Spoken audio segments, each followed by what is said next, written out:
upon my heart, upon my heart. Oh, lay down your weapon. It is not too late for my mercy. Oh, oh, come and look upon my heart, upon my heart. Oh, oh, oh, I'm a god. How can you kill a god? What a grand and intoxicating innocence. I'm a god. How can you kill a god? Shame on you, sweet Larp. I'm a god. I'm a god. I'm a god. And we are live. Welcome to the Renegade podcast. I'm your host, the Dashing Rogue, and I'm with my frequent sidekick, Artistic Layman. But no, this was a neo-Nazi. Why do you think your content appeals to neo-Nazis? Are you kidding me right now? Oh, God. What's that from? Tim Pool. Yes, Tim Pool's newest show on his main channel, and it was with the woman's assistant from The Majority Report. And she ticked him off. She just, at that point in the debate, it's like, oh yeah, you just crossed the line with Tim, madam.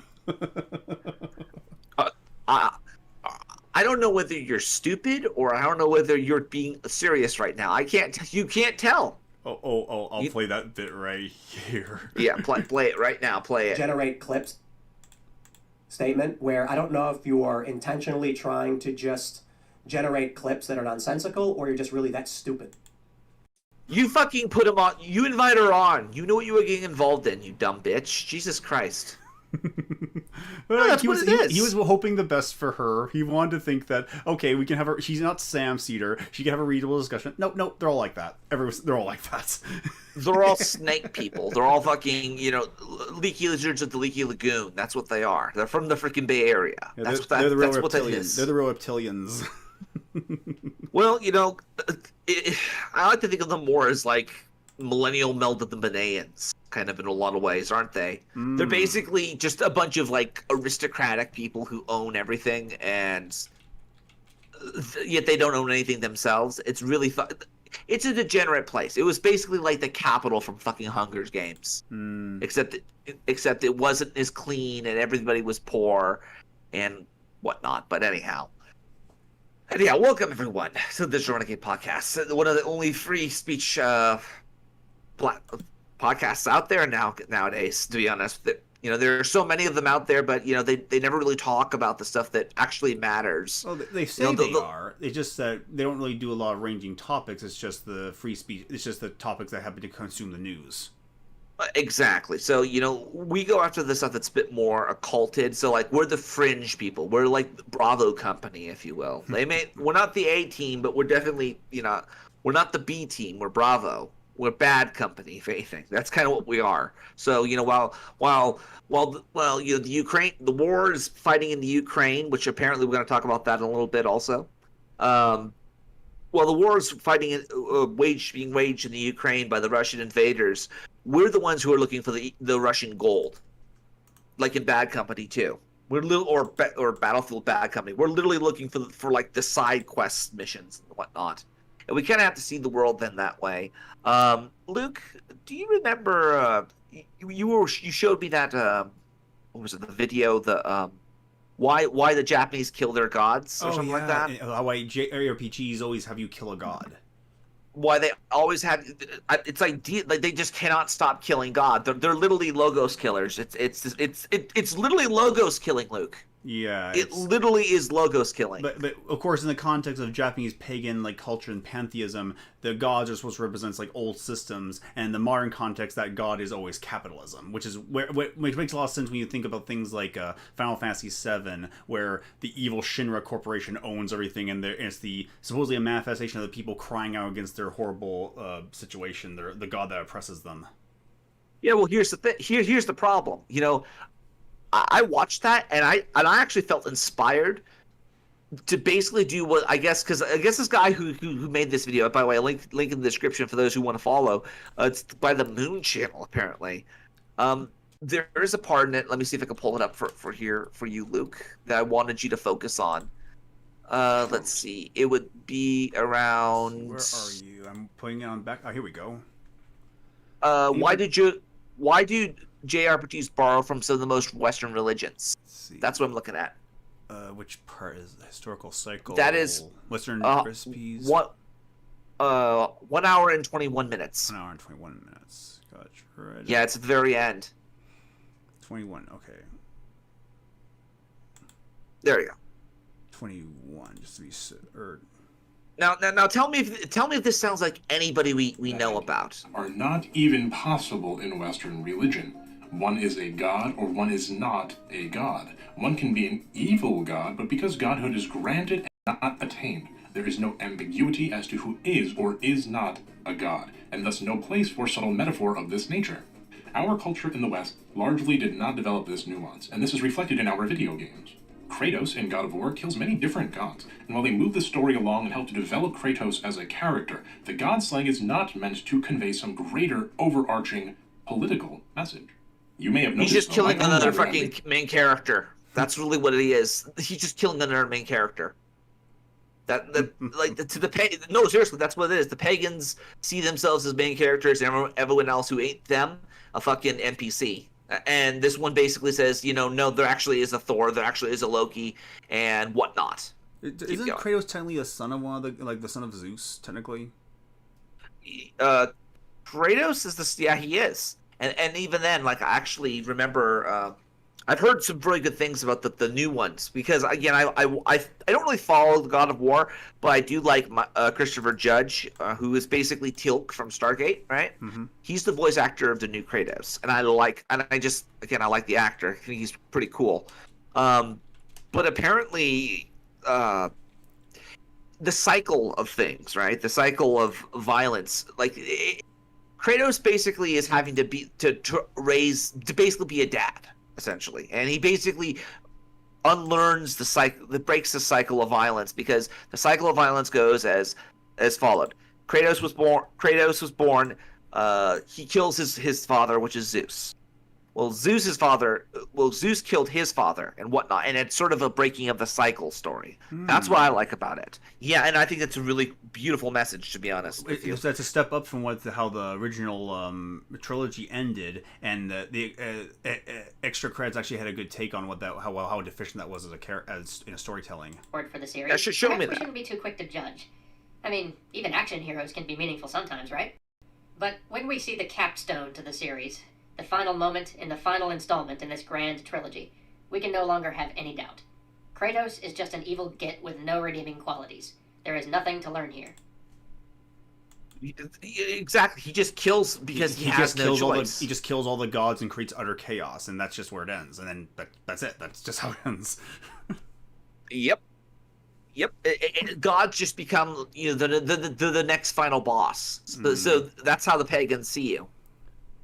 And especially in the context of what he was talking about in Japanese culture, in pantheism, the separation between you and God is just a separation of degree. Humans become gods through great trials and tribulations, and there's a respected hierarchy within this system of divinity.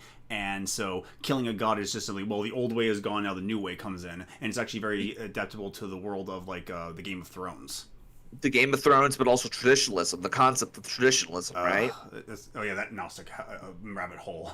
It all makes sense now. It all makes sense now. So we're gonna kill the Christian god. No, it's like that freaking scene from a Temple of Doom of all things, right? And it's basically where Mum Ra, not Mum Ra. What the fuck is his name? I forget. I don't know what the character's name is, but the guy with the fucking the horns, the actual Kali priest, the thuggy priest, right? The thuggy priest cult guy. He says, first we will kill the Hindu gods, then we will go to the Christian gods and the Muslim gods. It's like the pagans acknowledge that there's a god, okay? But they have this notion that you can go up to him and punch Jesus in the face, kind of thing. Yeah. So, one of the things that I guess the easiest way to immunize yourself against this type of thinking is to don't stat Jesus. So don't quantify. I've literally said before that, the miracle that happened when the lightning bolt hit George Floyd's statue, we don't know if it's a blessing from God or a blessing from the devil, because that could have started shit, There's no way you could have known. It could have been just a freak act. But I would call it a miracle because it's fanciful, right? Anyhow, keep going with the freaking with the whole why did they kill their gods? Okay, where's tropes? Dragon. Kratos and all that jazz.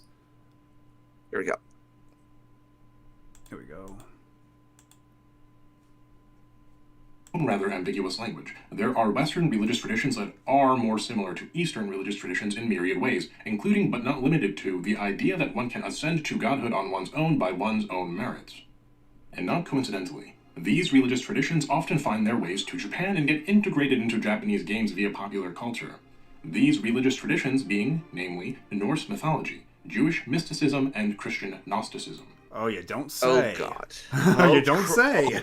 Oh, so you know, there's a reason I wanted to play this thing. We're going to continue all the way to the end of this particular clip. If you want to, please go subscribe to the Moon Channel. I think they're communists. I think these guys are like actual fucking communists. Yeah, it So seems just based on this video, it does seem like that. It really does feel like they're communists or they're agreeing with Steve Bannon. It's one of the two. Yeah. And that's a very Tell sometimes. It is very hard to tell sometimes. But basically the idea is you have too many chiefs and not enough Indians. And they all want to be God. Because once you kill God, you become God, right? So all they have to do is basically either kill God, become part of the system, or transcend it. Right? Didn't Nietzsche kind of make in the poetry say, well, in the poem "God is Dead," he said, "Should we ourselves not become God to only feel ourselves worthy of such a feat?" Yeah, that's basically what it is. And if you look at all the people the spiritual leftist fuckers out there, they want to become God too, but they say it more literally. They're more honest about it.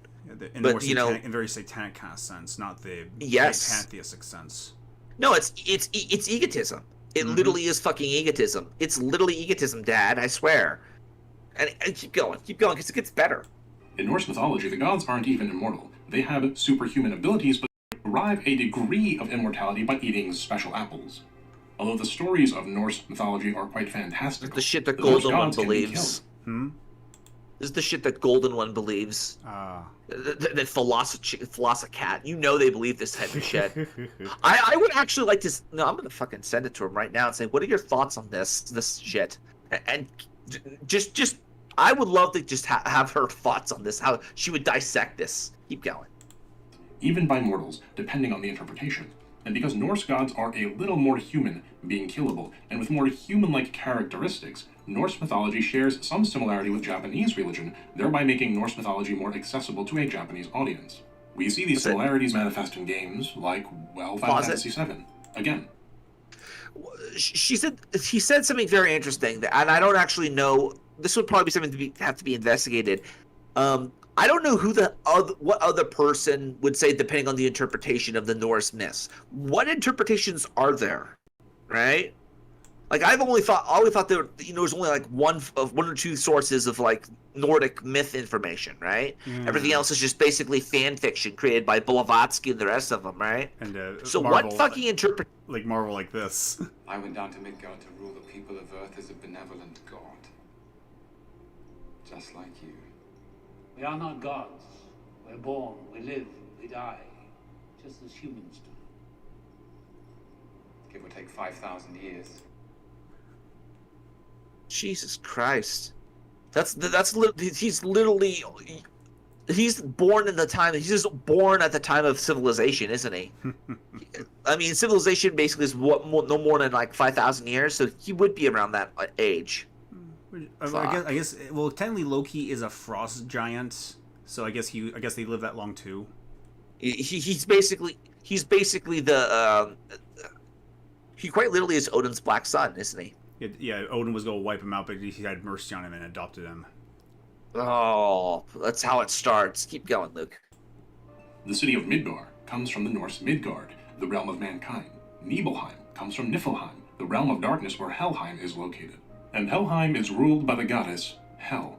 We also see Norse mythology heavily featured in the East series of games, the Valkyrie Profile / Elysium series, a Gudra Union, and like every single Atlas game. Likewise, Jewish mysticism and Christian Gnosticism have similar Western religion-subverting themes. Alternative takes on Judaism. And the thing about all these particular religions, they are very good visually, because they have to be if you're going to be a visual entertainment. Well, yeah, and even then, like, no one wants to actually be on the side of God. because there's no conflict. If God is against you, if God is for you, who is against you? Quite literally in this regard. Yeah. And that doesn't make good story. It doesn't. Like, I like to think that God is. If you could write a story about a god, you have to basically go watch, what was it? Crash, the movie Crash. You ever see that movie? The crap with the This is back racism in the stuff. No, more like when I think it was in the movie. He basically one of the characters talked about how she was the bulletproof vest. Remember that scene? No. How she goes out to give her father the bulletproof vest, but it's not actually a bulletproof vest, and then they find out, oh, it actually was blanks. Remember? I don't remember that part. Oh fuck! It's an old show. It's an old movie. Back when I was a fucking kid. And it's interesting because in the Bible, God, the God of the Bible is the all-powerful God, and therefore you might think there's no conflict there. But the history of the Bible is people going out and preaching the word, and people saying, "Oh no, we're going to kill you for that." Yeah, and that's the conflict is never with God; it's always with spreading the word of God and having these people and having the saint and the apostles go through these trials and tribulations and seeing the work of God play out. When worlds collide, this is what it's like when worlds collide. So honestly, I'm all for our iconic overlords. I am all for our iconic overlords. I am all for our freaking bring on the demiurge. Because at this point that's what they're gonna call God. There's no way we can reason with these fucking Gnostics, right? Yeah. Even Augustine understood that. Mm-hmm. So we're basically just gonna be the faction that they want us to be, because that's how we can't explain ourselves to them anymore. Keep going. Judaism and Christianity that offer different routes to salvation or secret knowledge that start to resemble an Eastern understanding of religion, instead of the more strictly Western, Greco-Roman, or canonical Judeo-Christian understanding. We also see these concepts present again in Final Fantasy VII. You may remember from earlier in the video, Jehovah, the name of God in Hebrew combined with a Latin word nova, meaning new, a new god. Or the name Sephiroth, which comes from the Hebrew Sephirot, the 10 aspects of God in the Kabbalah, which include Keter, Netzach, and Tiferet, meaning beauty. What about Malkut? what about Malkut? Where is he? Is he actually in this? Not Malkut. No. There's actually a part called, I think, in the Klapota Kabbalah, where the fuck it is. That'd actually be interesting, because for all we know, they see us as evil, and that they're actually the evil motherfuckers. I don't know. Maybe it's I don't know. You don't get involved into their fucking pagan dialectics. Don't do it. Keep going. Look, we are getting a little too far into the weeds here. Sometimes the Japanese use Western religious motifs simply because they are cool and mysterious. Shinseki Evangelion's extensive use of Gnostic themes, for example, is said to be for this reason. Though again, you really need to read between the lines and apply high context when Exactly. This, a lot of this shit is propagated by people like Jordan Peterson. Mm-hmm. People like Jordan Peterson give the Gnostics fuel for their devious bullshit. People like Jordan Peterson were admittedly fucking Marxists. People like Jordan Peterson have a lot more in common with that fucking Alan Moore. Yeah. So when you start looking at these people as basically an enemy faction, like literally if a bunch of murder hobos, quite literally in some regards in California, right, show up and start fucking up your shit, you have to live your life and treat them like they're actually a fucking main character to a certain degree, because they are in their mind, right? Mm-hmm. Yeah. Keep going. Interpreting Japanese. And while I could go on and on about religious symbolism in Final Fantasy VII, or Gnostic symbolism in Evangelion, this is all besides the point. Our cultural understanding built in Western religion doesn't quite allow for the same degree of nuance and storytelling that the Japanese cultural context allows in this specific way. What the fuck are you talking about? You literally have fucking the founding fathers who were venerated by gods. I mean, there's a lot of Masonic shit that's in that fucking game, or at least the aesthetic of it. Yeah, the BioShock Infinite. Yeah, exactly. To put this in perspective for you, right? There's a reason why all the old world, they have Britannia, the goddess of Britain, right? Mm-hmm. Germania, the goddess of Germany. You have Francia, whatever her name is, Francesca, I think. the god of France, right? Mm-hmm. Well, we have Colombia, right? That's the god that is supposed to be representative of the United States. That's the United States as a meme, if you will. You know, people kind of like that was originally how people saw it, right? It wasn't just a Statue of Liberty, right? It was literally a fucking goddess, right? A personification, like a Bola-chan, or I want to say fuck, what was it? What the hell is her name? Miss Columbia. Vivian James. Here she Yeah, is. that fucking clown. No, but in all seriousness, I like Columbia Pictures interpretation better. I don't know.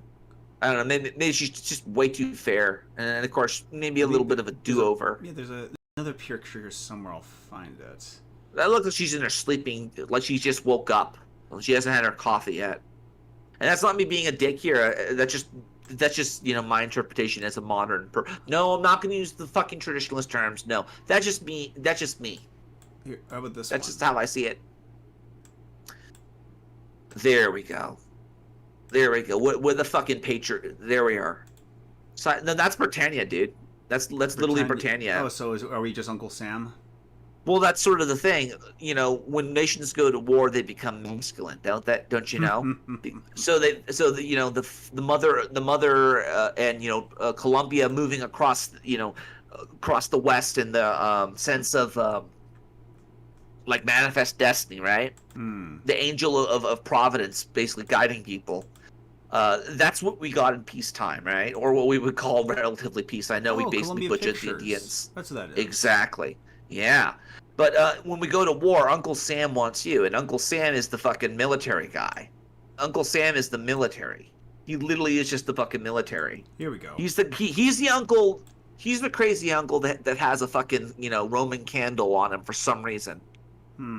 There we go. That's the one we have to serve. That is the one we're trying to protect. That's the one that we have to protect against Russia. Or Eurasia, I guess. The Eurasian. It quite literally is a battle of the memes. The fucking Eurasia chick. We have to keep ourselves away from the Happas. Stay away from them. They're dangerous and nepotistic. Keep playing the freaking the game. Trope is already uncommon, and when it is present, it is utilized for the purpose of escalating stakes and developing the stories of individual characters. Whereas in Japan, the god-slaying trope is widely used instead as a metaphor for a shared cultural experience of difficulty and struggle against an uncaring, soul-crushing system. But here's the thing. What has happened to Japan? The lost decade, the economic struggle, the broken social contract? These are concepts limited to Japan only for now. Economists and scholars have studied Let me just say this. I think that if we get a lost decade like in Japan, right, where we basically have economic turmoil and whatnot, we will literally become culturally dominant again, because through struggle we will create great art. I guarantee you of that. Not like without the freaking culture, not like the art. Without the culture war. No, not the art we're getting now, but like the people like Miyazaki and the rest of them, they literally picked themselves up by the bootstraps. They're the ones who are actually doing things. So for all as much as I like to bash Hey Spaghetti, he actually self-publishes. As much as I like to bash Racist, he self-publishes. Beckloff, I hear he has a friend who self-publishes, and I think he does as well. I'm not entirely certain, but creating content is very important. I make content right now, but it's at the same time, it's not the best content, but it gets you out there, right? That's the most important thing to do, is to create the culture. Because, I have actually given up cable access. I literally have given up cable access. I don't watch TV. I don't even know if there is TGIF anymore on ABC or NBC, what have you. I don't know. I don't know what's playing. It's time to watch it. No, it's not. Why would I want it? Because I could just get the data from, let's say, YouTube. Like having cables, like having a phone line. Like, why would you have it anymore? Yeah, exactly. And so most of my culture I get is from the internet. And I just I'm literally on the freaking on my mobile phone all the time. I've been told I'm literally like a freaking girl in some regards when it comes, or a teenage girl when it comes to my cell phone. in some regards. So I am legitimately and very cultured in that regard. Keep going. Lost decade to the point of nausea, and while Japan has struggled tremendously with the effect and impact of the lost decade, to the point where the consequences and themes of that struggle have completely permeated their media, we in the West have been, largely, blissfully unaware of the extent of Japan's troubles. Japan is a canary in the proverbial coal mine. I don't want to scare you, but we here in the West may be catching up to where Japan already is. We are starting to see very Japanese-looking themes of godslaying, broken social contracts, and anger at an uncaring system permeating into our own media. And you show me fucking what they're showing was it's Deltarune? But that's not America mimicking their culture. That's just mimicking their art. No, that's SJW shit. Yeah, that's legitimately watching so much anime that flows over into their new art form. And even then, the memes follow with it. And then, of course, because they're adopting this traditionalist dialectic crap, right? They're buying into the dialectic, the Gnostic dialectic of oppressor versus oppressed, the demiurge versus liberator, right? Rebel. Yeah. And to get to the true transcendent.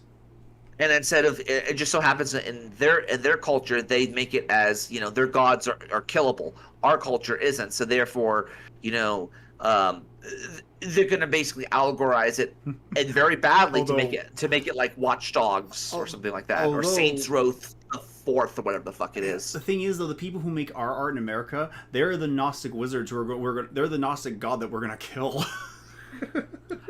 Yeah. Yes. Well, here's the problem. Who's going to kill him? Are we going to have somebody like, Glenn Beck kill him? Are we going to have Alex Jones, of all people, become the... Because whoever kills the mainstream media becomes the next fucking mainstream media. It's sort of like this curse, and that's how the pagans will see it, right? But that doesn't mean it's going to be. You don't have... Like, I've already said before, that it's not just the mainstream and the alternative media. It's now the alternative mainstream media, which is like Styx, Hex, and Hammer, Glenn Beck, anyone who's basically been a part of, the counterculture of Gamergate, if you will. People who have more than a couple... Tucker Carlson is actually something is something unique, I would say. Because he's somebody who... Well, not necessarily. He's Joe Rogan. He's basically that's literally what he kind of is, because Joe Rogan was basically in the same category. Comes from Hollywood, is basically a washed up actor, a reject, and he starts talking about the Rothschilds and whatnot as he's for the longest time I can remember he was doing like interviews with like CNN and like mainstream media to broadcast his show, right? So I would view Tucker Carlson the same with that way as Joe Rogan in that regard. Keep an eye on him. He's definitely a VIP, but I don't know if he can be trustworthy or his data should be, respected or, fact checked or double checked or what have you. So keep that in mind. Keep going. And the reason for this is because we are starting to see the same problems in our societies that the Japanese have seen in theirs for 20 years already. A broken social contract. The elderly never received what they were promised, and so vote for policies that give them what they feel they've earned. We have the boomers.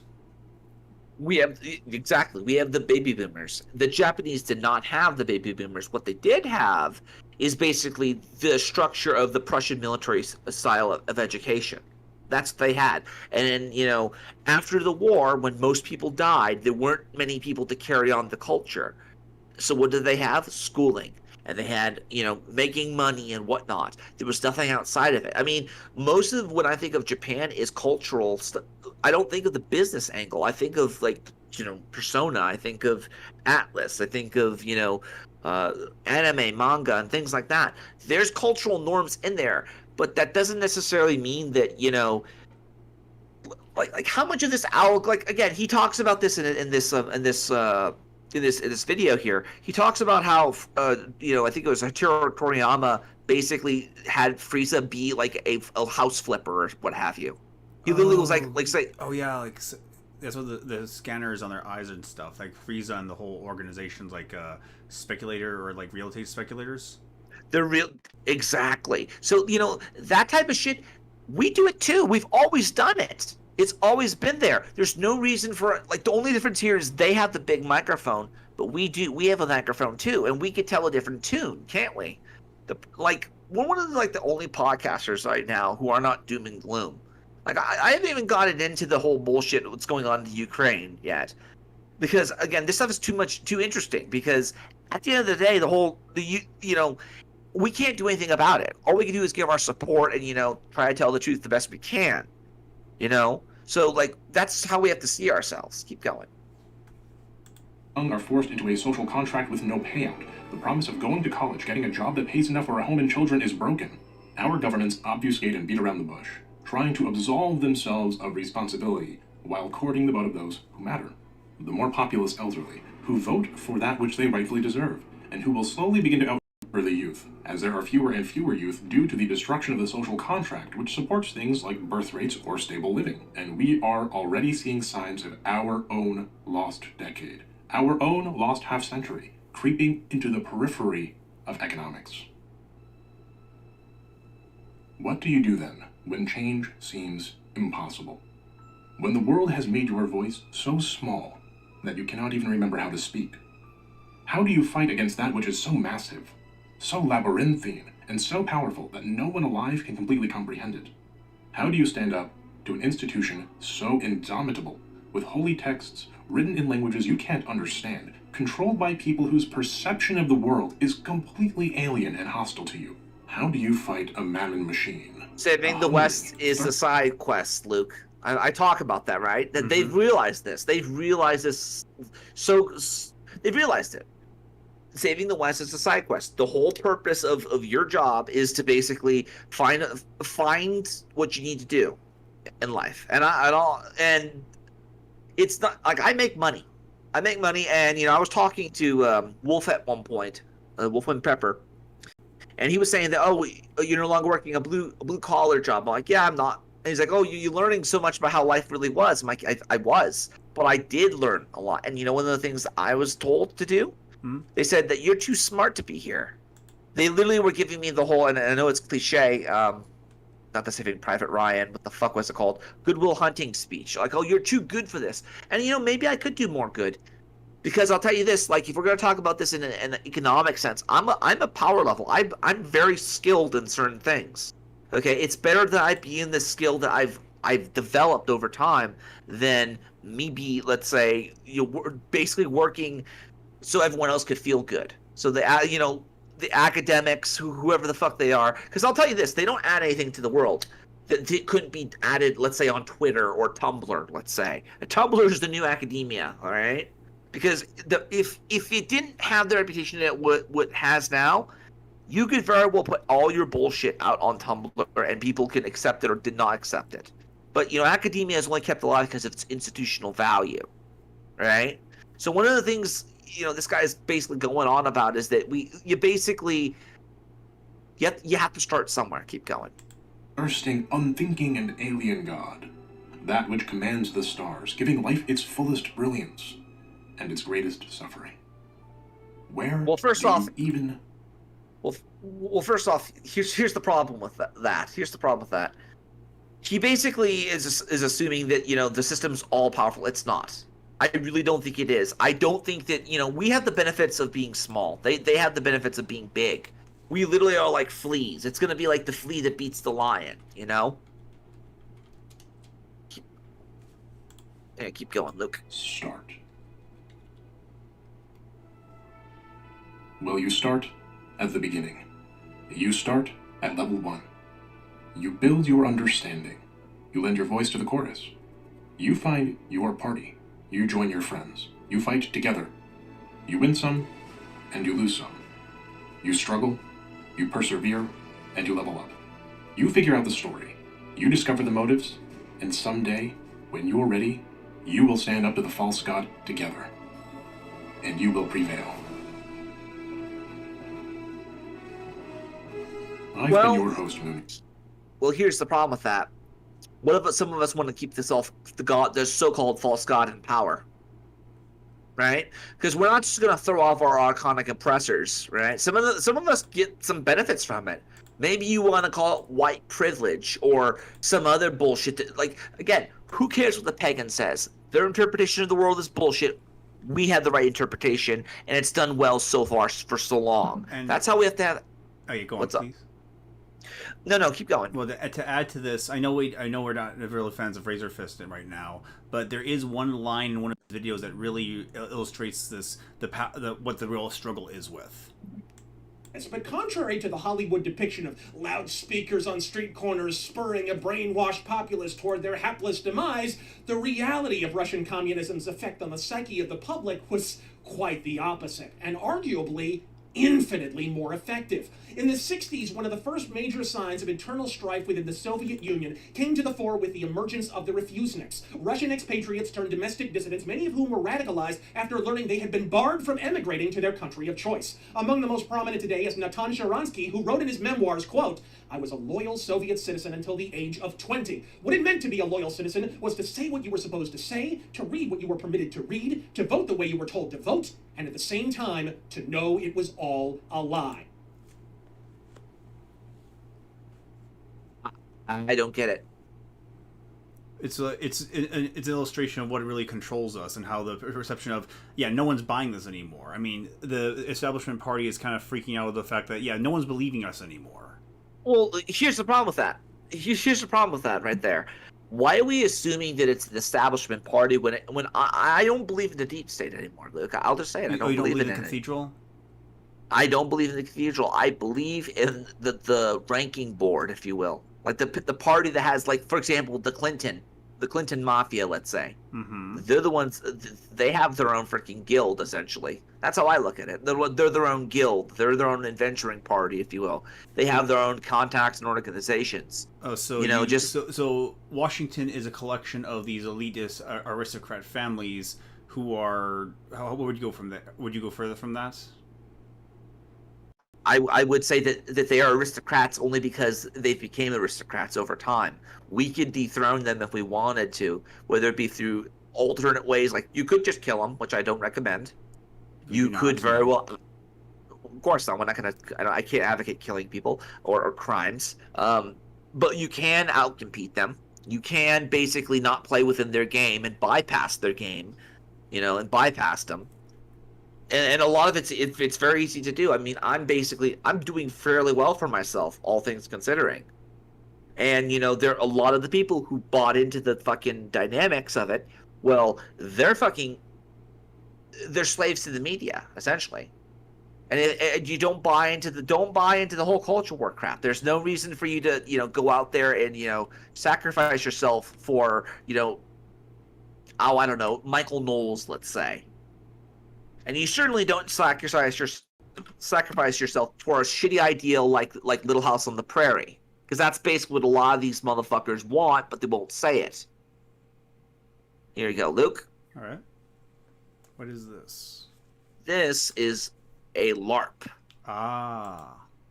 And it's a Larp because she knows what she's doing. She's wearing that fucking floral fucking...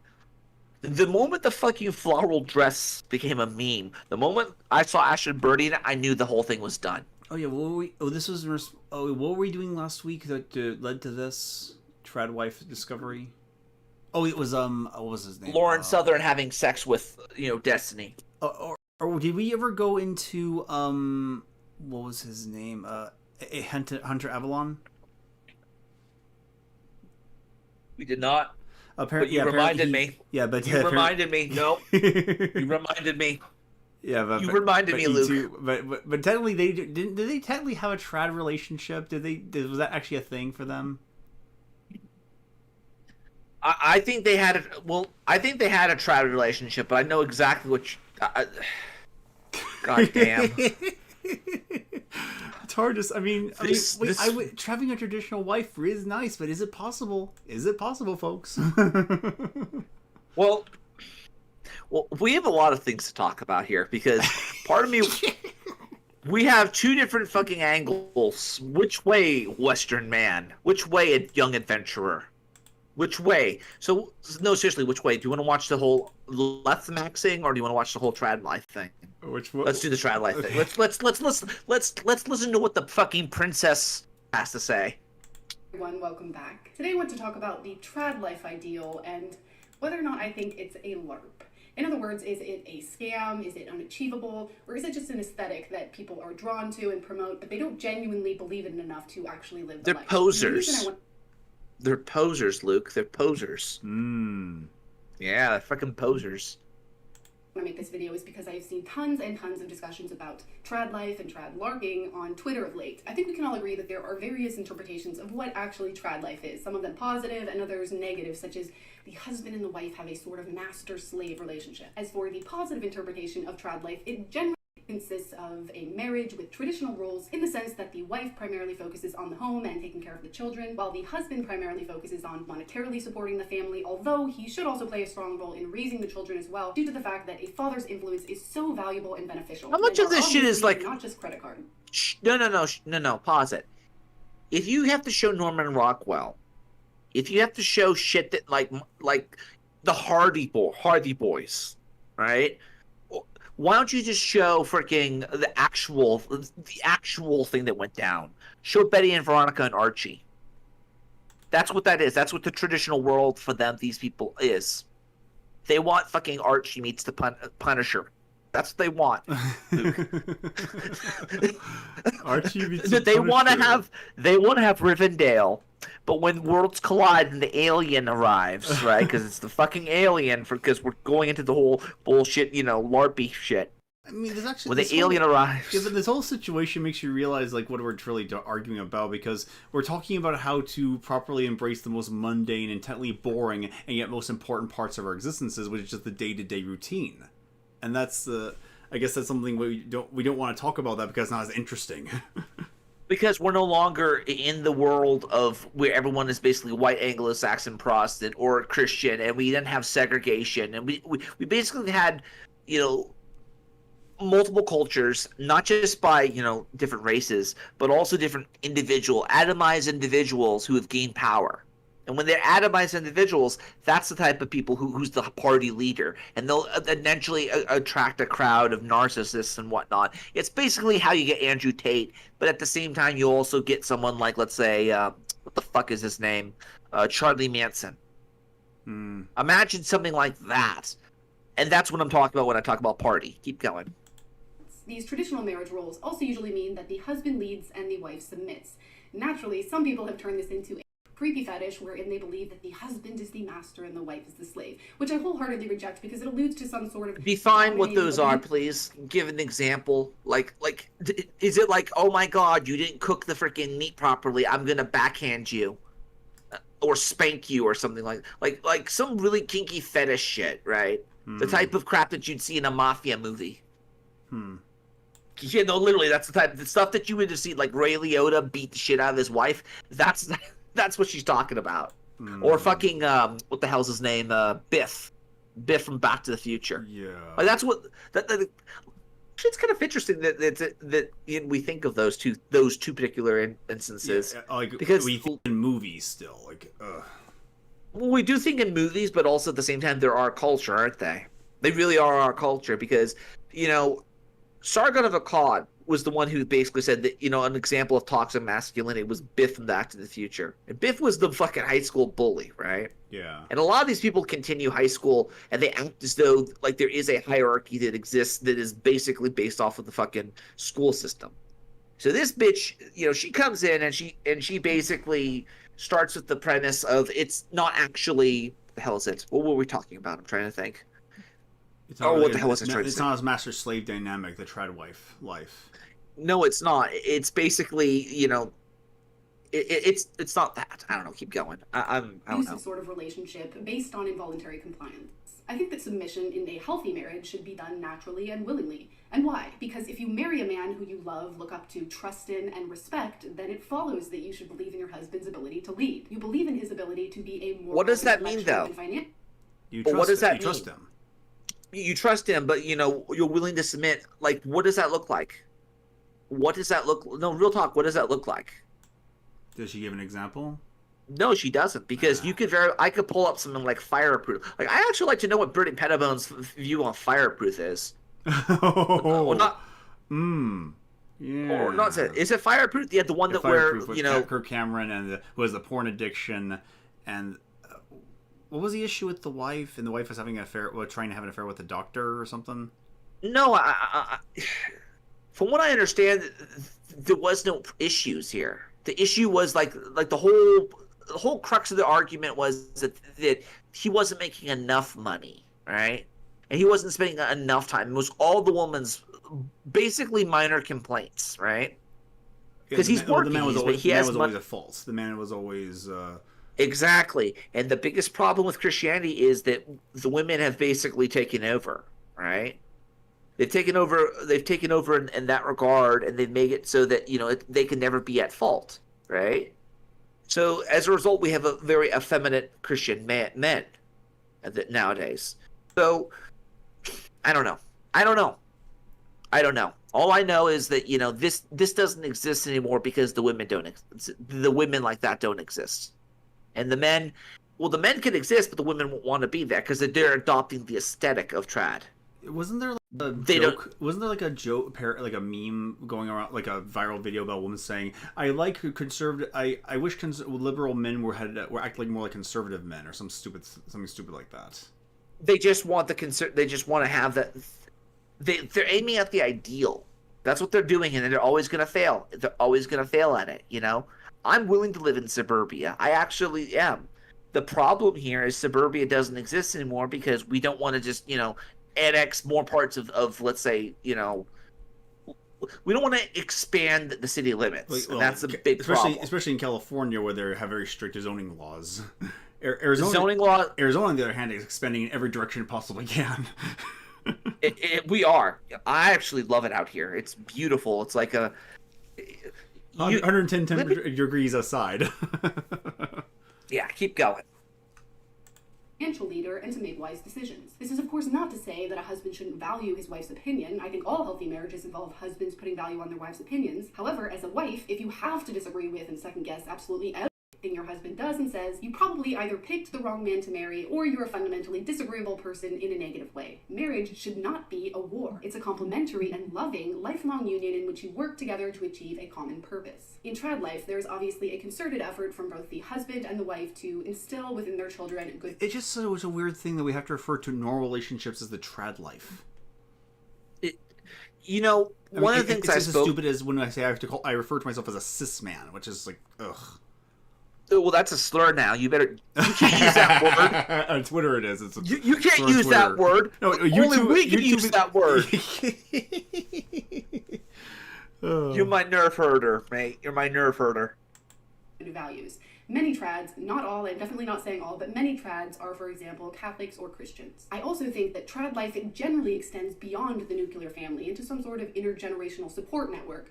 Or at the very least, if you don't have that, you live within some sort of community that shares your values. You know what's sad is that a lot of these pictures are probably to sell mass products to you. Oh yeah. They were designed to sell like for every picture of the kids running and playing and they're having a picnic, there's probably another fucking invention that they're trying to sell you. True. Like a fucking refrigerator or something along those, or a microwave that actually could cook an egg. No, like a lot of this is done by people to people. Okay, there's no, it's modern. Oh, this isn't the way we want to do it. Who cares about the way you want to do it? You can do it on your own. You have that ability. You want to be a homesteader? Go be a homesteader. I'm doing it right now. I mean, I'm already making money. I already have my own place. I'm living the life.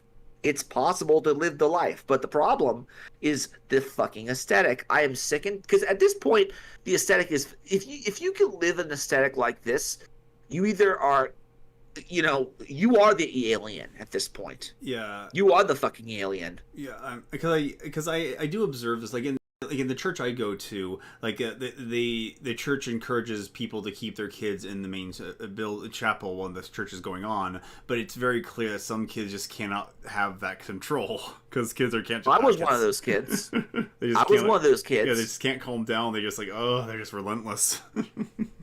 Yeah, that and also the fact that again, I would like to see some actual real photos, please. None of this Norman Rockwell bullshit. This is creating that Welsh word Yareth, which is the longing for a home you can no longer go to or never existed. Yeah, the haunt, the ukiyo-e style, if you will, the floating world of the prosperity and whatnot. It's always around on the other side. It's always greener on the other side, isn't it? I mean, but I can honestly say when I grew up, and this technically was my life. Although my life trips and more vacations that went to family gatherings and once in a while to Disneyland. Well, what if I told you that the Zoomers see the 1990s as the millennials see the 80s? I wouldn't No, surprise I'm me. not. And if we go that far, couldn't it then be argued that the 80s saw the people who were grew up in the 80s saw the 70s as the golden age, right? And whatnot. Like, who's the master that makes who tells us we're in the prosperity age? Because I'll tell you this: a lot of these trad people, they have a lot of money and they choose to live this lifestyle. This is a fucking aesthetic at this point. Pettibone had the money to jet set across the world to find her husband, or to go anywhere to do activism, right? This type of lifestyle, not everyone can achieve, and even then, you don't show real world examples. You literally show a Sears Roebuck catalog from the 1950s. That's what it is. Keep going. Trad life generally do not live in cities. They have some sort of access to nature, and many of them are homesteaders. And the list goes on. Access to nature. A few things, but you could certainly add to it. Ultimately, I think that when possible, trad life, it's an extremely admirable way of life to strive for. I think that the ideal in itself is something good, and therefore it's not something to be ridiculed. However, on the other hand, I do understand that because trad life is so difficult nowadays to achieve in this crazy modern society, it has resulted in it becoming a little bit of a meme. Essentially, our society is constructed in a way that benefits a very particular type of lifestyle. And this lifestyle generally includes a man and a woman. Perhaps they're married, perhaps they're not. They usually have 1 or 2 children at the most. They live and work in the city. They rely heavily on all the latest technology. They are, in 2 words, reliable consumers. Unfortunately, once a society becomes modernized, industrialized, and urbanized, it also becomes anti-trad and anti-family. The trad way of life in our current society... No, it doesn't. No, it doesn't. Are you kidding me? Like, Luke, you want to see an example of a trad life? Go look at the fucking Family Matters, right? Mm-hmm. They live in an urban environment. Yeah, they live in that's suburbia. The father was a cop. What did the wife do? I don't think the wife did anything. I think she might have been a teacher, like maybe a teacher. I think she was a stay-at-home mom, to be honest with you. But like those were the olden days. Like, that's not that far off. We can still get back to that, or go to that type of thing if we really want to. Yeah, because one of the things about relationships is that the husband and the wife understand each other, and they say, oh, look, we want to have this life, but we have to live within our means. That could be achievable. Exactly. And here's the problem. I guarantee you the biggest problem with the conservatives, especially, Pettibone types, victory has defeated them. I guarantee you this one wouldn't know how to fucking survive under a middle income if she wanted to. I did. I think I said before, when I was working at the liquor store, they fucking said they didn't want me there all the time because they clearly wanted me to move on with my life. They want me to raise up. They knew that I had that ability, and maybe with that money I could just go buy a freaking handle of liquor and everything would be good, and I could help pay it forward, so to speak. Help the people who didn't know how to help themselves. And it helps each other too. So I don't know, keep going. Is at a great disadvantage. It's a bit like trying to build a tree house. Flimsy little tree whose branches keep snapping every time you try to add a new piece. It's not necessarily that you are a bad builder or that you don't have the appropriate tools, it's that your foundation is flawed. As a brief example, in Hungary, the government instituted a family policy that incentivizes marriage, children, and family in general. Just a few aspects of the policy are, from 2019 to 2022, the government adopted a regulation on a support for having babies that consists of a freely disposable loan by the state for couples who undertake the obligation to have children. The amount of the loan can be equal to around 28,170 euros. From 2020, every mother who raises at least 4 children, or who has given birth to 4 or more children, does not have to pay personal income taxes. Additionally, the government launched other various financial support for families, such as support for buying cars, providing child benefits for grandparents. The government Not also a good provides idea. different allowance. Not a good idea. Right. No good. Why? You might ask. You're incentivizing production for production's sake. There are going to be tons of people like Lauren Southern who will fucking take this stuff up, and they'll say, "Ooh, this must be good." And then they find somebody who is unevenly yoked or is not ready for marriage. Like, again, the economic angle will not do anything. It'll only exacerbate the issues. Like, you will get an entire population of, like, single mothers with this type of shit. You say, well, they're going to lose it. Well, they're going to get the resources first, and then they'll lose it, won't they? Oh, they'll be penalized. Oh, sure. I'm sure they will. What are you going to do about it? You're gonna kill them? You're gonna jail them? Oh, you can't do anything to them. This is not gonna end well for anybody.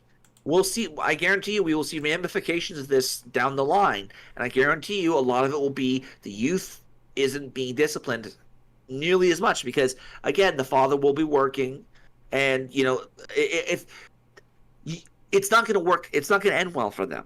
It's not, because whenever the government gets involved in this type of shit, it will end badly. I guarantee you. They're incentivizing for production for production's sake. I guarantee you there will be a issue with unforeseen consequences. Unforeseen consequences. More than likely, a generation gap exists. Yeah. Allowances and benefits for newly married couples as well, such as tax allowance. In 2021, Prime Minister Viktor Orban stated that if the new special Hungarian family policy had not been introduced and everything had remained the same, over 10 years, 120,000 fewer children would have been born. He added that since 2010, the number of marriages has almost doubled and the number of abortions has fallen by 41% in Hungary. If you compare these pro-family measures in Hungary with much of the Western world, for example, you very quickly see a pretty glaring difference. Marriage and she does that that smirk. Can you go back to that smirk?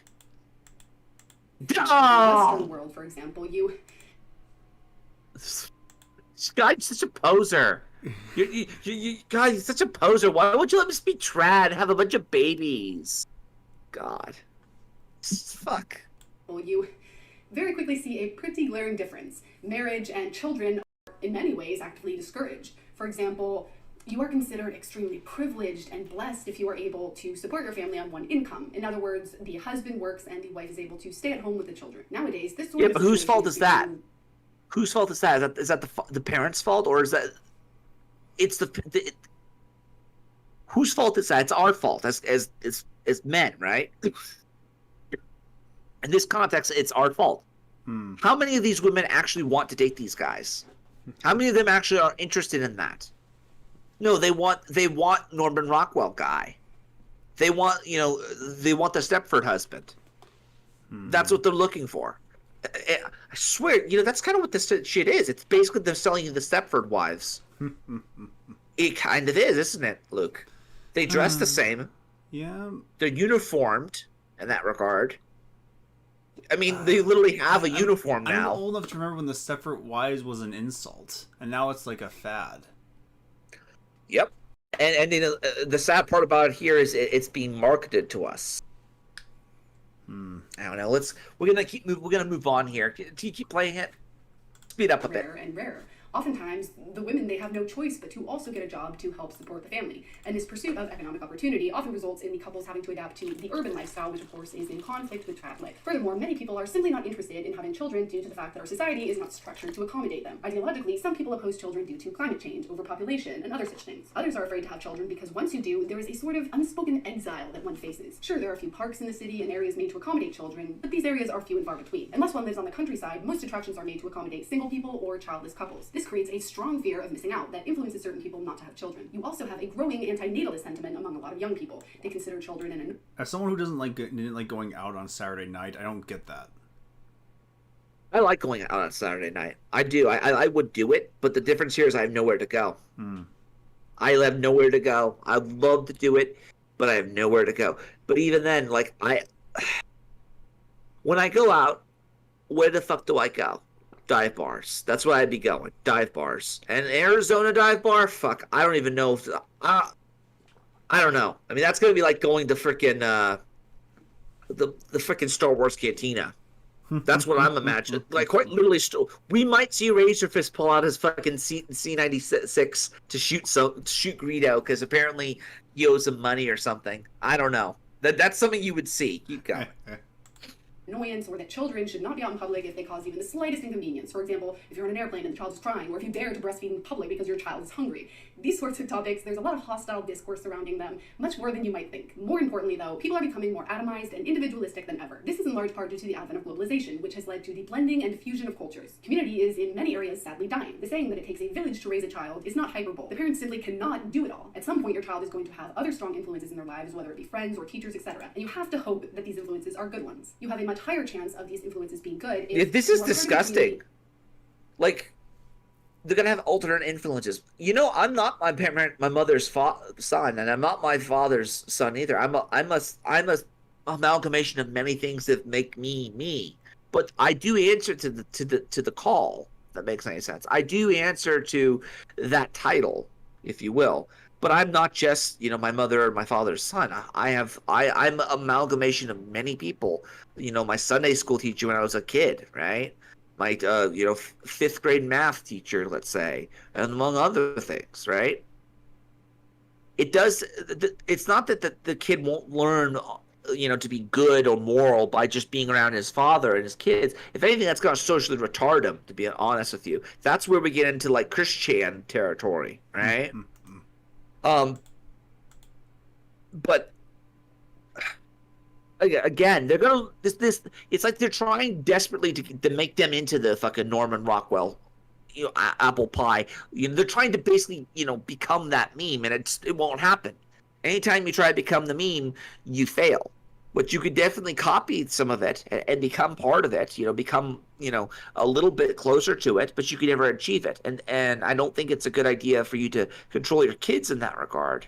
Especially since you're basically controlling their lives, and I don't think that's a good idea. I don't know. Keep going.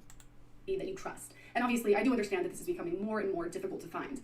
I personally think that the ideal situation, the very best one, is when you have some sort of intergenerational support, meaning you live close to grandparents, siblings, etc. Because in general, and I know this isn't the case for all families, sadly, but in general, you have a level of trust with your family and you generally share the same values. Another primary reason why trad life is difficult nowadays is the overwhelming influence of technology. The digital revolution has transformed the way we communicate, work, and interact with the world. Trad life values manual skills, face-to-face interactions, and self-reliance. The increasing dependency on technology can challenge the self-sufficiency and hands-on approach that trad life often emphasizes. Not to mention, why don't you do both?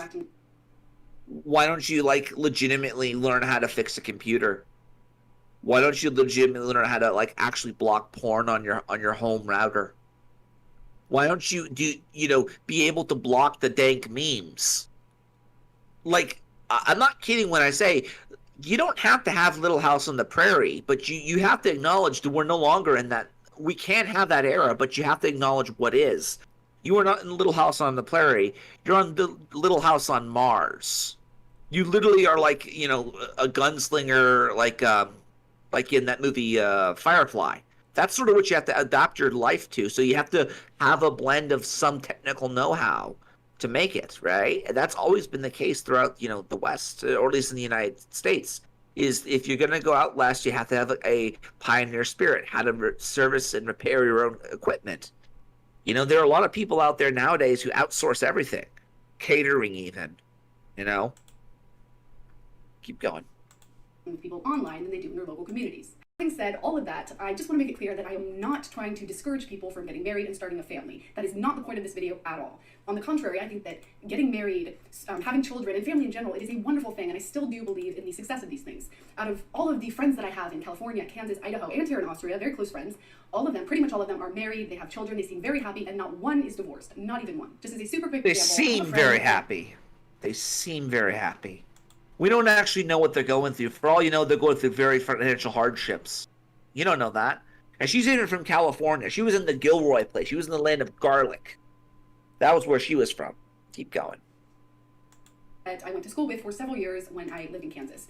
And she comes from a family of 12 children. Her parents, as of the past week or two, just celebrated their 50th wedding anniversary. And they have 56 grandchildren and counting. So they are still coming. And I know that this may sound totally unordinary and even unbelievable to a lot of people, but for me, from the Catholic communities that I came from, this sounds completely common, normal, and expected. What I am admitting, though, is that trad life, and not just trad life, but even just having a healthy marriage, raising good children, and making a good living are becoming much more difficult than it was in the past. This is why this is like fucking Mormon shit. That's how I see this. Regardless if it's coming out of the fucking Mormons, it does, the pagan would view it as Mormon shit, where these people basically want to have a big, huge family. Well, a lot of these pagans can have a big, huge family, but they choose not to. They get the benefits of it. They get their ego cummies. They get to fuck around and never find out because they get basically on the pill, right? A lot of the problem here, and I would say in the culture, is that people are not suffering natural consequences for doing things. You could have a giant family, but are you willing to live in a shoebox apartment with them?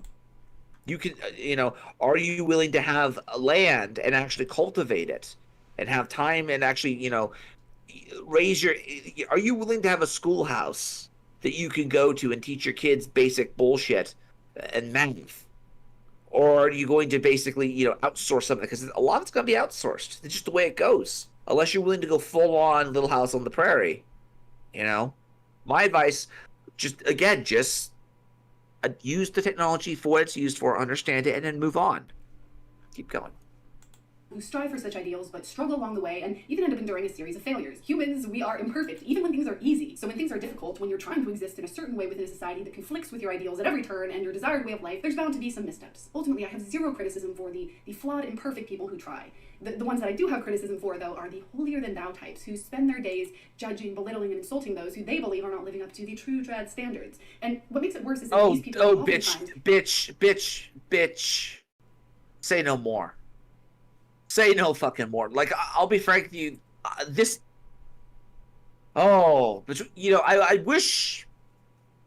wish you could show that. You could, compare and contrast that clip of her smugness with what she just had, what she just said. Honestly, it's ridiculous. She is the person she's talking about. Like I get poor shamed every time I look at her. I'm not even kidding. Like, I legitimately don't like this. I don't like the rich people. The princesses make me want to puke. Okay, keep going. They're not even living up to true trad standards themselves. They give advice on how marriage should be when they're not even married themselves, or they give advice on motherhood when they're not even mothers themselves. There is unfortunately a lot of authoritative speaking from people who have no experience at all. That said, though, I will be the first to admit that I am guilty of having participated in this behavior in the past. The reason, I wouldn't say that I didn't have any experience, because the reason that I did what motivated this was I actually did have a pretty trad upbringing. Most of my childhood was spent in a large Catholic community in Kansas. I have 7 siblings, my dad worked, and my mom stayed home and raised us. I think this bitch is I have a feeling this bitch is a Mormon. I just have a fucking feeling these bitches are Mormon. This does not look like normal human beings. They literally look like a caricature of human beings. They are the alien, dude. They literally are the alien. I don't know. We're gonna move on from here because I'm tired of talking, shit about the trad life because we know how they are. But let's go on to this. The Pride in Gotham. This is what we do in California. Everything's burning around them, right? Pride in Gotham. And what do we have? Here we go. I want to hang out with Batman, Robin, or even Poison Ivy. Wondering how things would go down in Gotham City for Pride? Well, now you can experience it firsthand, up close and personal. Here to discuss more are co-founders of Pop Culture Immersive, Daniel Sherman, who's also the executive producer of Pride in Gotham, along with the writer and Gotham doesn't have pride. They're too busy dealing with crime. Ugh. Well, I mean, you do know that the Joker has the hots for Batman. Unironically, this is canonical. This is now there's now new canon because of Harley Quinn now, right? No, like he would rather go. Like it's kind of sick in a lot of ways because he does have a fucking beautiful borderline on it, like the most the bloodiest of blot, right? the worst of the worst freaking whore of the whores he has to himself, and he doesn't want it. He'd rather have he'd rather have Batman or the idea of Batman. Or to put in the words of the Dark Knight, says, "What would I go back to? What am I going to do without you? Go back to rip off mob dealers? No, you complete me." Yeah, that's sort of what these SJWs are. They're not garbage that kills for money. They don't talk like us, We're not. We're just freaks like them in a lot of ways. And to be honest with you, we're all freaks. Keep going. Director of the Immersive Experience, Michael Phillis. Thank you both so much, Daniel and Michael, for joining us here today. Guess which one's the Joker? Guess which one's the Joker? He probably play a good Joker too. Does he kill people? Does it kill people? Is it just like the Adam West Joker, where he's just like a friendly prankster? You can kind of tell by the shades of their green on their hair, can't you? Unironically, you couldn't you? Yeah. Like, fuck. You know what? I'm sure at some point you'll say, which Joker are you feeling like today? Like the Peter Griffin thing where they have like the green tint, right? And it's like and you can kind of predict what type of whether you should pull them over or not based on that tint. I hate to be the guy who says it. It kind of is. Like, the darker green, the more crazy. Like, you have, like, Heath Ledger and fucking the Killing Joke Joker. And then the lighter green stuff, he's like your friend. He's a little prankster, you know? Seriously. Keep going. It's such a pleasure to be here. Hi, Bay Area. Say hi, everybody. Now, we would love to know more about this pop culture immersive experience, and we're really excited to talk about Gotham Pride. But first, let's jump into that. What can people expect, and what does that really mean? So, first of all, it takes place at the Hibernia, which is this amazing old bank in San Francisco that was condemned for years, just reopened right before the pandemic. And just the building alone, you walk in and you're already in Gotham. It looks like one of the movie sets. It's an incredible, grand Art Deco, marble and gilded building. So you get in, it feels very So classy. basically, So of course, something we're that doing the Ayn Wayne Rand would have Foundation. liked. Something that Ayn Rand would have liked, and she'd probably be pissing her pants if these people, to see what these people would do to the architecture of the individual, to Atlas and all the rest of them. Here it is. Oh, come on! All those see those wires up there? Phoenix has made a trolley system. These wires are everywhere downtown. Yeah, well, let me just say this about. I don't like it out here with the transportation sucks out here. Like, you legitimately need a car or you are dead. Like, I'm not kidding when I say I would like to have another car if they let me. Keep going.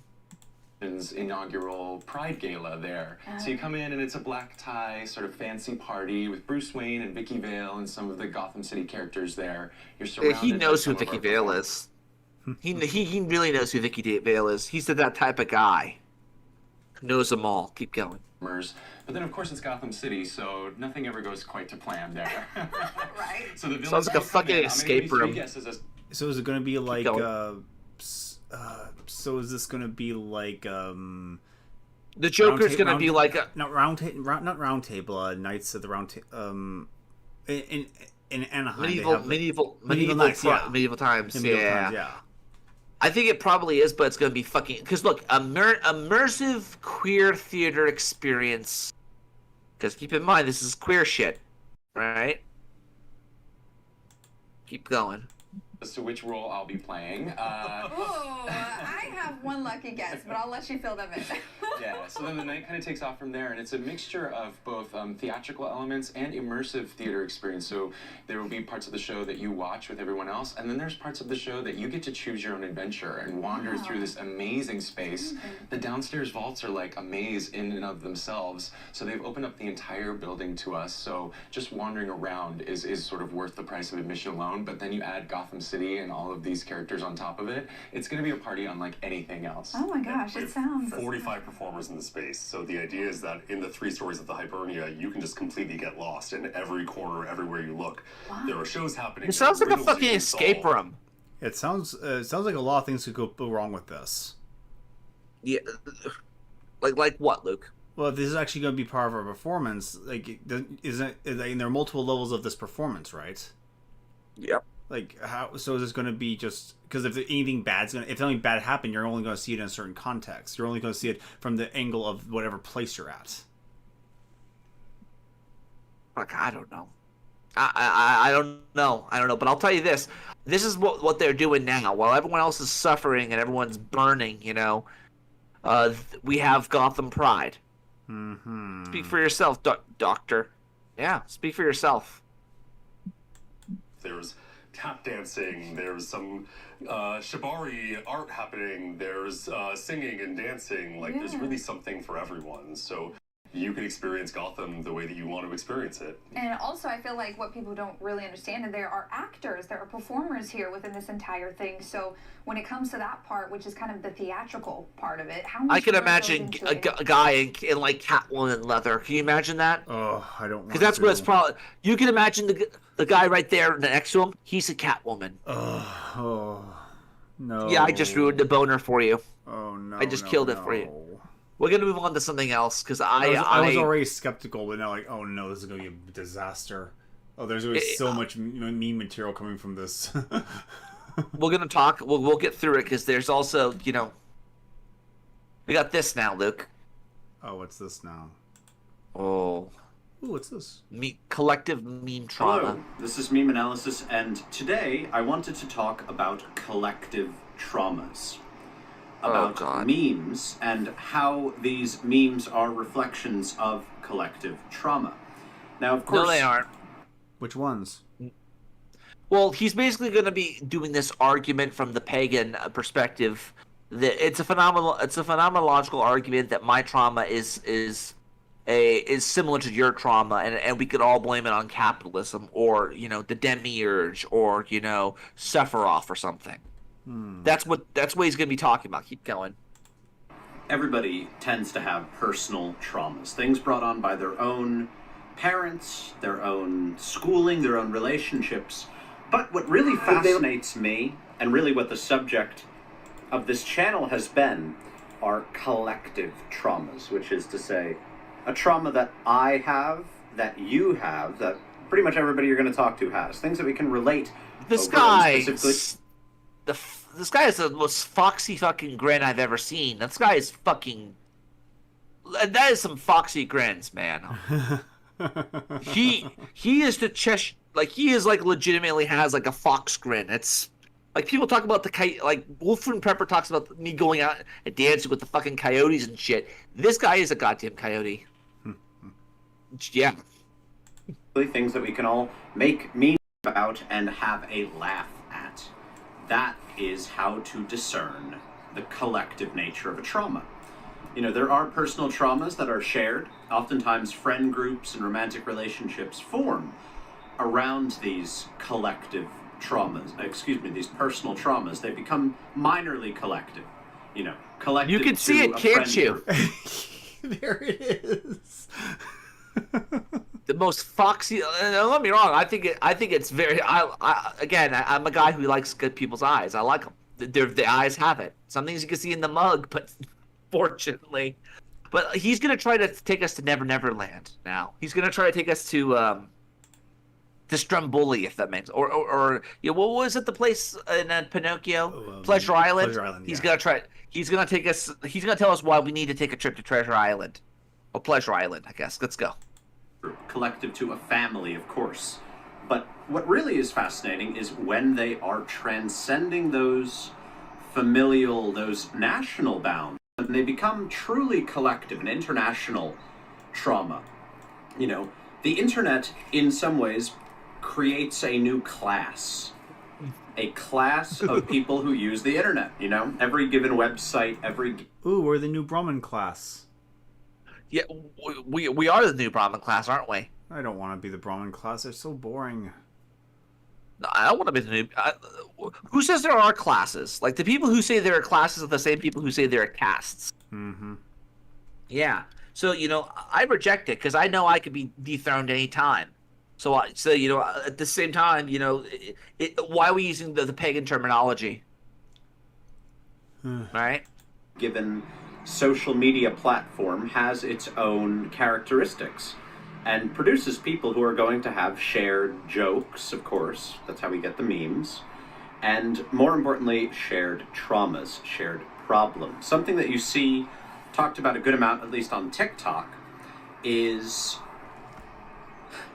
Oh, when I was young, I saw videos of people getting beheaded, of, torture, of gore. This is a universal experience today.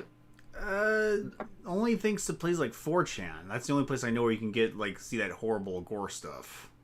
Yeah, or Rotten.com, or what have you. And even then, he's the type of guy who looks at gore. He's the type of motherfucker who looks at gore. He's little Mr. Crowley, He's Crowley the Fox Man. That's what we're dealing with. Young people online are exposed to horrific things. And I've talked about it before, the traumas don't hit. The video game cutscene that you cry at and the beheading that you laugh at. But make no mistake, it does affect the unconscious mind. The unconscious mind is impacted. And which is probably nonsense anyway. No, he's basically saying that, 9/11 really did affect you, man. It did affect you, and don't try to act like it didn't, or the 2008 financial crisis affected you. it really did hit you. It really did hit you. You know. Yeah, seeing violent stuff online doesn't hit your doesn't hit your unconscious mind. It hits your conscious mind. You realize how mundane and like normal it could be if you get too used to it. It's like, oh, I never want to get used to that stuff. Well, exactly. You know, sometimes you just need to go cold turkey for your own reason to reset your freaking, I should say, your nervous system. Yeah. We experience these things. We experience them together, more importantly. And the way that we react collectively is very significant. And memes are the great insight into this, I think. You know, one can't talk seriously about something and not get memed at online. You know, you want to talk about a problem, people are going to laugh at you. It's the way that it is. So, through meme analysis, the practice, not the YouTube channel, but hopefully the YouTube channel as well, but the method of meme analysis, we can actually gain insight into the nature of the psychological damage that the internet has done. The things that have happened to us. I say us for a chance, you know. You have to be an I, of course, but the us does matter, especially in this case. Collective traumas. In the past, there were wars. There is no and famine. collective trauma, though. There isn't. There isn't any collective trauma. You know, and even if you did, like, most of it's going to be economic. A lot of it will be economic. It won't be, you know... I say economic because it's either going to be 1 or 0. It's either going to be... it has to be such a broad stroke that it has to be economic, you know? Like, everyone losing their home, or everyone, you know, the Dust Bowl. Something like that is a collective trauma. But, you know, the shit he's going to talk about ain't collective trauma. Oh, you know... You can connect the dots anywhere, but who gets to decide it? You know, keep going. And plagues, things that would affect generations. Medicare had a better take on this when we reviewed that guy with the glasses. Role in internet history. I know that sounds ridiculous saying that out loud, but it is sort of true. These people in this website were some of the first to really go out there and do what they did. Well before YouTube monetization, well before everybody had a Patreon up and asking for money, they were the forerunners of the professional content creator and played a part in shaping how content is dealt out now. It's moved from just being a hobby where people put up videos because they like to put up videos, to a means of actually obtaining revenue and supporting yourself or turning it into a profession. It's fucking retarded, but that's the direction that it went in. And it went that way in part because of these people. And while they've left behind a library of videos that they've produced over the years, a lot of the stories seem to get lost in the shuffle. Somebody posts on an image board, or there's a Facebook post, or somebody tweets something out, and then the account gets shut down and it's lost forever. But the point that he ends with, I grew up. You could basically say we're gonna get to the point where say I grew up watching that guy with the glasses. That's scary. Yeah, it is scary. I mean, I grew up watching fucking Angry Video Game Nerd. He said, like, he literally started doing this back in 2003, 2005 even. You know. Yeah, it's almost 20 years ago. Yeah, I never coordinated my life with internet surprises. Like, I mean, the closest thing for me is just Razor Fist, but that's so coordinated with me and me knowing Beckloff and all you guys. Oh, I see. That's interesting.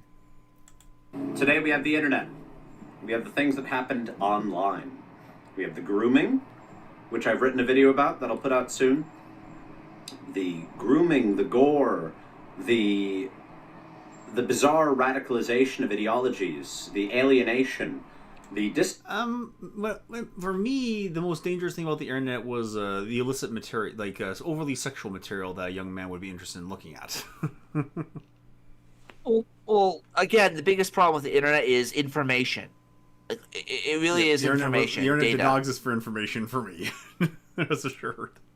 No, but information in the sense that you could find anything on the internet. Will it be true? Will it be false? Will it be accurate? Well, you know, it's information. That's the best way you can look at it. It's junk data. There's no way to go through it all.